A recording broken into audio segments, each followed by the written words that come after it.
Hey, what's up, everybody? It's late at night on Thanksgiving 2023. I hope you guys had a good one. Enjoyed some football, enjoyed some college basketball. So, I really enjoy doing mock drafts. I've done them probably since I was a kid in the 90s. Um, I tried giving this video format a shot a couple of years ago. I don't know. My channel was a lot smaller. I don't know if anybody liked it or really watched it, but I'm going to give it a shot again, especially basketball. I'm going to just keep it, at least for this video, just to the lottery, the top 14. I ran a lottery simulation over at tankathon.com to get the top 14 picks. And these are my creative players imported into the mock team. And I'm just going to talk about the top 14 guys for a little bit. I probably got about 30 players on this file you see right here. And I'm going to get to work finishing up my NBA draft class and hopefully have it out in December sometime. I like to wait a little while because there's a lot of changes when the season starts. So you can see my top 14 guys here, and I have the rest of the first round, and I have that whole first round posted in the comment section below and on my website, sportsgamingrosters.com, where I do mock drafts constantly. But I thought I would do a little bit of talking about the top 14 picks as of today. I might do this every few weeks or so. If you guys like it, give it a like and let me know what you think, all right? It's off the top of my head. I don't write things down. I don't research them. So if I'm rambling, forgive me. But I just check out the stats. I check out this and that and just talk about them for a little bit. So I really hope you guys like this. And I will hope to make it a feature if you guys are feeling it. All right. Thanks a lot, everybody. All right. So the Bulls moved up from 7 to 1. So they have the first pick, and I gave them Isaiah Collier, who's a point guard slash shooting guard for the USC Trojans. Um, So this draft isn't that great. Everybody's got serious issues, but right now I like Collier. He's a tough guard who isn't afraid to get down there and score. He can distribute the ball pretty well as well. The big issues right now is over 5 turnovers a game, which is not great. But he's got the ball in his hands pretty much the entire game. And college, I mean, that's just the way it goes. He doesn't have Bronny James, doesn't have a lot to go along with him right now at USC. But he's a big time scorer. He can shoot it. He can get to the line. He can drive, and that's about the best you're going to get with this draft. So for most teams, I would probably have Collier the first pick right now. The Bulls, they don't have much. We know that the problems they have with Lonzo Ball and Cody White and a couple other guys, they're just not that lead dog. So I like what Collier brings to the table. He's really got to clean up those turnovers. He's probably not a true point guard, but he's a scorer. Poor man's Anthony Edwards. Maybe that's a lazy comparison, but yeah. So out of all the options right now, I'm probably going to go with Collier first overall. He's got the least amount of issues, in my opinion, and you need guys who can get their own baskets, and he's pretty good at that. All right, so second pick, Memphis, who's in all kinds of trouble this year without John Morant and Steven Adams. They go with Ron Holland, who is playing for the G League Ignite right now. He's probably the safest bet to be the top overall pick right now. He does a little bit of everything. Good ball handler, decent scorer, good defender. He can really rack up steals, and steals is a stat that usually translates pretty well to the NBA. His biggest issue right now is 13% from the 3 point arc, and he's taking 3 shots a game, so it's not like, one shot every couple of games. The Ignite, I don't know. Everybody just seems to be fighting for their own shots and their own draft position. It's really hard to judge a player by that environment, and it hasn't been that great so far for NBA prospects. But I think Holland is one of those guys who can, do a lot of little things. I think he fit in pretty well with Memphis, a team who needs that Dylan Brooks type guy to do the dirty work. You probably want more than that if you're going to spend a top 3 pick on somebody. But like I'm going to say a lot, this draft has issues, serious issues. So Holland, I think, would be a pretty decent get at second overall for Memphis. All right, so let me do the player model real quick. I'm not going to record everything I just said because it's off the top of the dome and I don't really remember what I say like that. So here's Ron Holland in his Memphis get up, tattoos, and all that. All right, so the Wizards are at pick 3. They pick center Alex Sarr. out of France. So this is one guy I think who could shoot his way up to number one. Obviously, I have him at number three right now, and the reason I don't have him at number one is he's so raw offensively. It's hard to pick. It's hard. It's really hard to justify picking a guy at the top spot who is averaging 9 points a game right now. Um, over there in Europe, they don't play like they do here. So the young guys, it's hard to differentiate themselves unless they're just a flat out stud like Luka Doncic or something like that. But Sar, he's got good defensive potential. He can shoot threes. I think he could be a pretty good starting center. This draft is so weak that I think he can still go in the top five, but putting him number one, that's a really tough pill to swallow right now. I'm interested to see how he goes as far as the season progresses. The Wizards have basically nothing. They're starting from scratch. They drafted Koulibaly, another French guy in the top 10, so pairing him with a countryman like Sar, that would give them two really good athletes and a lot of defensive potential. A long way to go offensively for the Wizards, but that would be a good start.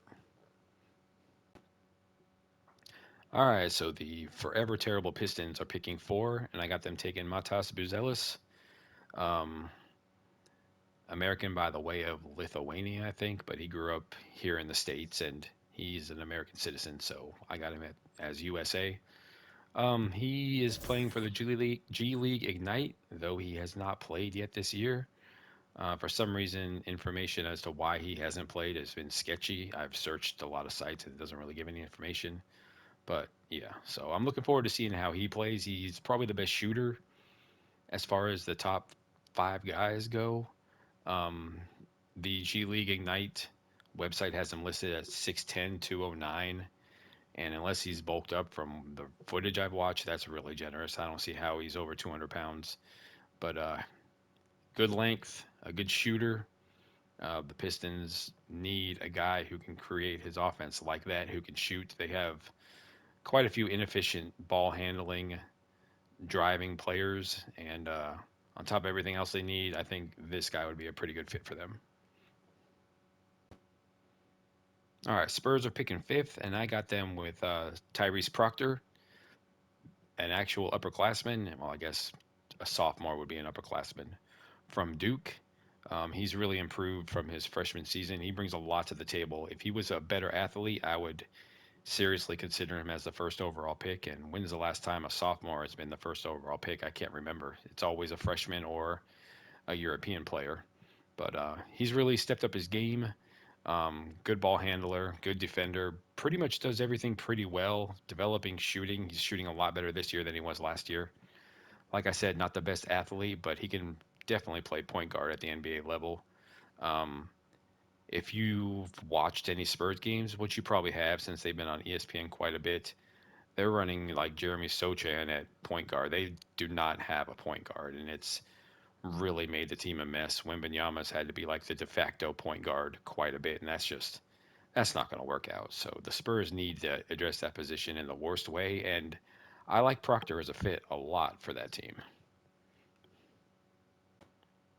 And here's what he looks like. Um, DeJounte Murray's old jersey. Proctor, tattoos, hair, all that good stuff. All right, the Jazz are picking sixth, and I have Jacoby Walter from Baylor. Baylor seems to produce a lottery pick every year. It was Jeremy Sochan, and then it was current Jazz starting point guard Keontae George, who looks like quite a steal. So got another Baylor guy to slot in next to him at shooting guard. Walter, he's off to a great start this season.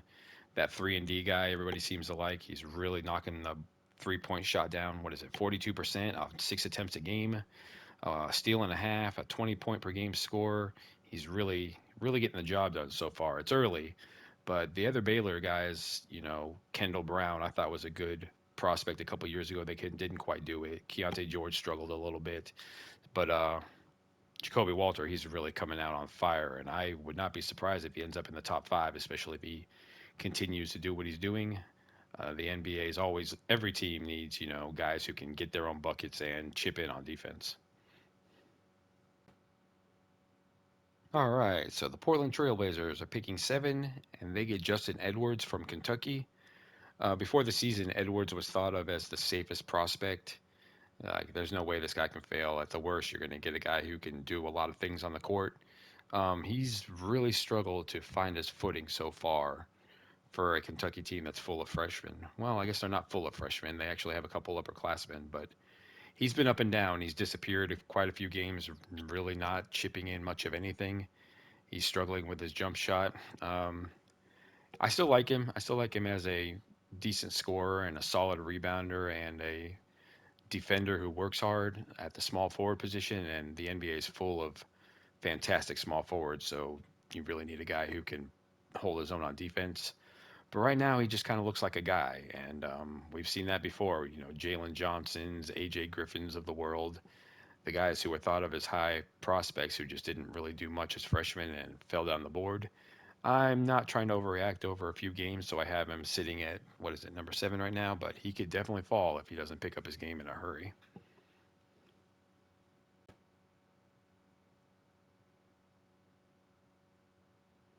Justin Edwards, small forward, Kentucky.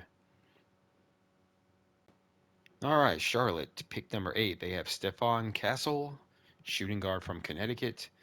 I really like this guy. He was in my top 5, but he's currently out with an injury, and I think he's only played 2 games so far for the Huskies. Um, a big guy, 6'6", 215, with legitimate point guard skills. He's got 3.5 assists a game through 2 games compared to 2 turnovers, and I think he could really run the point guard at least sometimes. But he's also a good off the ball scorer and a good shooter. Doesn't shoot a ton of threes, but he's more of a slashing type. But I think he would fit in really well between LaMelo Ball and Brandon Miller for the Hornets, 2 guys who like to shoot jump shots with Ball and now Castle. Those are 2 guys who have great size. They can handle the rock and get to the rim and really create their own offense.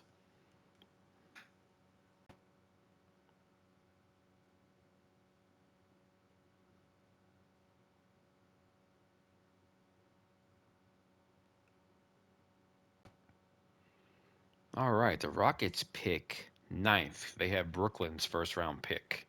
I'm not sure of the protections, but that's from the James Harden trade. You know, Harden was traded like 3 teams ago. I know it wasn't that long ago. It was like 3 years, but 3 teams later.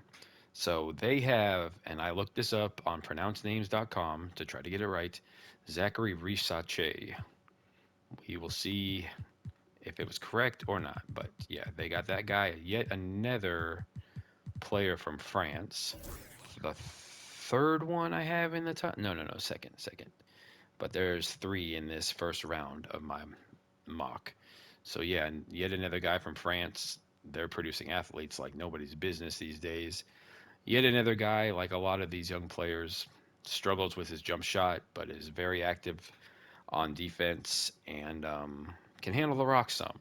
Project to be sure, but the Rockets are suddenly pretty deep, and this is kind of a luxury pick for them.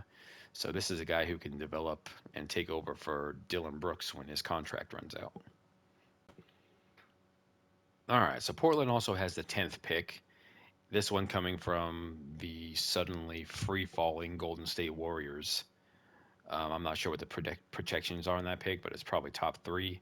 But yeah, so number 10, that's their second lottery pick, and they got Kyle Filipowski, the sophomore center from Duke. Not the best athlete in the world, but he's having a great sophomore season, and I definitely think he can be a long-time starting center in the NBA. A decent athlete, a good shot blocker.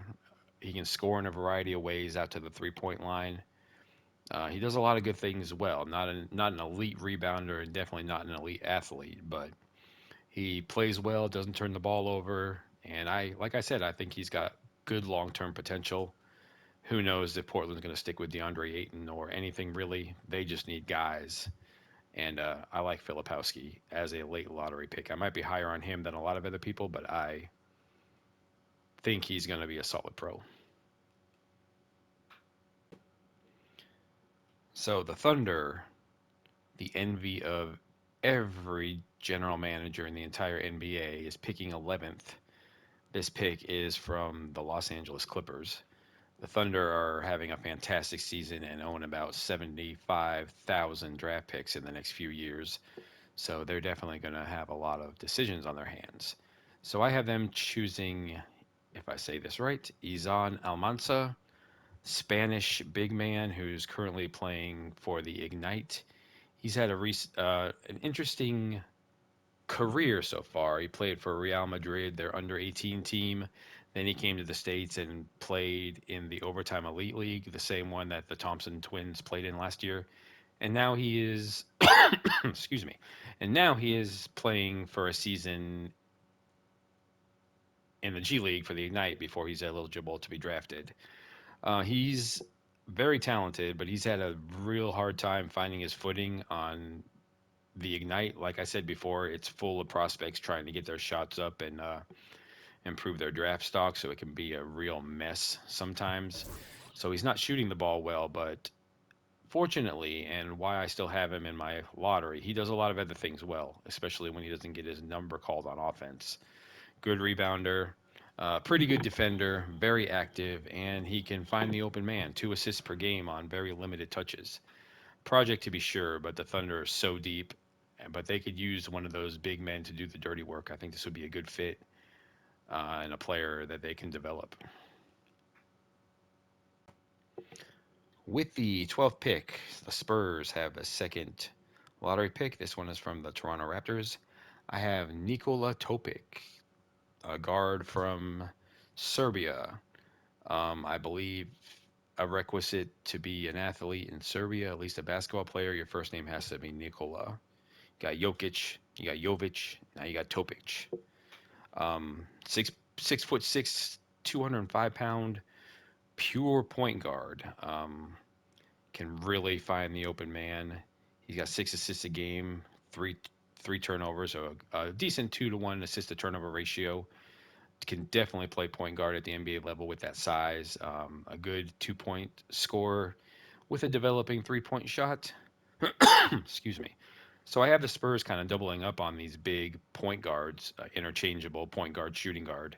So with Tyrese Proctor and now Topic, that should really help solve their point guard issues. Got Kawhi Leonard's old number. I'm sure Leonard wouldn't mind.